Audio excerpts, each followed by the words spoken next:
Dahil sa panalo ni Cuadro Alas Casimero at impresibo sa isang hapon, ay talaga namang hinahangaan ng lahat mga idol, lalong-lalo na ang mga taga-Japan, mga idol, na ginulat nga nila at tutong monster nga ito nga si Casimero at binansagan ito na hari sa Japan itong si Casimero. Ika nga mga idol, ayon sa ating mga boxing fans, pinakita ni Cuadro Alas Casimero at pinatpatunayan niya ang kanyang pagbabalik na may kalalagyan itong si Naoya Inoue kung sakali na sila ang maglaban. Ika nga mga idol, ayon sa ating mga boxing fans, kung itong si Casimero, kung tuloy-tuloy lang ang training ni Casimero mga idol, kung baga kondisyon lagi mga idol para hindi mahirapan na makuha ang tamang timbang, ay kahit pa daw itong si David Picasso ang nakakalaban ni Naoya Inoue mga idol dito sa Super Bantamweight Division, ay hindi daw mananalo dito kay Cuadro Alas Casimero. Dahil ito daw ang paborito ni Cuadro Alas Casimero, yung tumatayo lang daw sa harapan, makipagsabayan. Talagang may tulog daw itong si David Picasso. Pero sa pinakita natin ito na Picasso mga idol ni Naoya Inoue, marami nagsasabi na mahina daw itong nilalang si Naoya Inoue.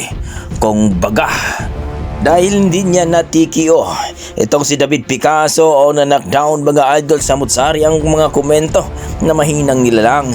At ito nga mga idol, itong si Haring Alarsik ay grabe, nadismaya daw dito kay Naoya Inoue. Nagbayad daw ito ng 26 million US dollar mga idol, pero hindi daw maganda ang performance mga idol. Aminado naman si Naoya Inoue at ang kanyang tatay mga idol na hindi daw maganda ang kanyang performance.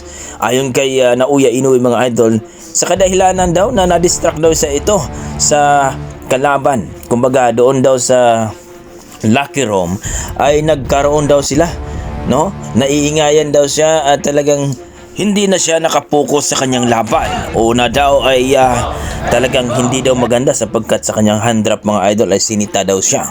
Pangalawa ay nainis daw siya dahil ang ingay daw sa locker room. Kung baga mga idol, kahit pa si Casimero ay talagang tatalunin siya sa trash talk pa lang, kaya ayaw niyang labanan si Cuadro Alas Casimero dahil nambubuli sa kanya. Kaya mga idol, ibang klase itong si Cuadro Alas Casimero mga idol. Kung sakali, no, mapagbigyan at mapalaban dito kay David Picasso, baka daw itong si David Picasso ay sigurado gagapang daw itong sa Luna. So kayo mga idol, ano masasabi nyo dito kung sakaling itong si David Picasso, dahil tumatayo lang daw ito sa harapan, sigurado may kalalagyan talaga ito ni Casimero kapag makipagsabayan at talagang hindi tatakbo ito. So kayo mga idol, please comment down below na lang mga idol kung ano po ang inyong mga opinion. Sa kabilang banda mga idol, sa laban po ni Naoya Inoue kontra kay David Picasso, ayon sa ating mga boxing fans, dahil daw hindi maganda ang performance ni Naoya Inoue kay David Picasso mga idol, sa panalo ni Naoya Inoue, hindi na daw umakyat itong si Haring Alarsik mga idol.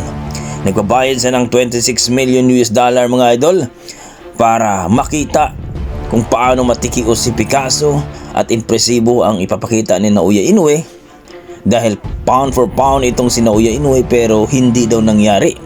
Napaka-boring ang laban, walang knockdown, hindi natikio, kaya nag-utos na lang itong si Haring Alarsik daw mga idol na ibigay ang belt ni Naoya Inoue. Hindi na umakyat ito mga idol sapagkat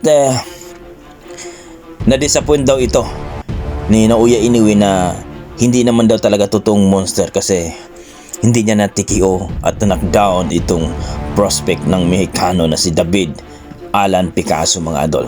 Kumbaga wala pang napatunayan itong si David Picasso mga idol, pero hindi natikio ni Naoya Inoue. Kaya ayun ang mga reason kung bakit hindi umakyat itong si Haring Alarsik sa Lona mga idol, para mismo siya ang magbigay ng ring belt. So kayo mga idol, ano masasabi nyo dito? Totoo kaya na itong si Haring Alarsik ay na-disappoint ni Naoya Inoue? Nagbayad siya ng 26 million US dollar pero hindi naman siya nasatisfied sa performance ni Naoya Inoue. Please comment down below mga idol para ating pag-usapan. Maraming salamat.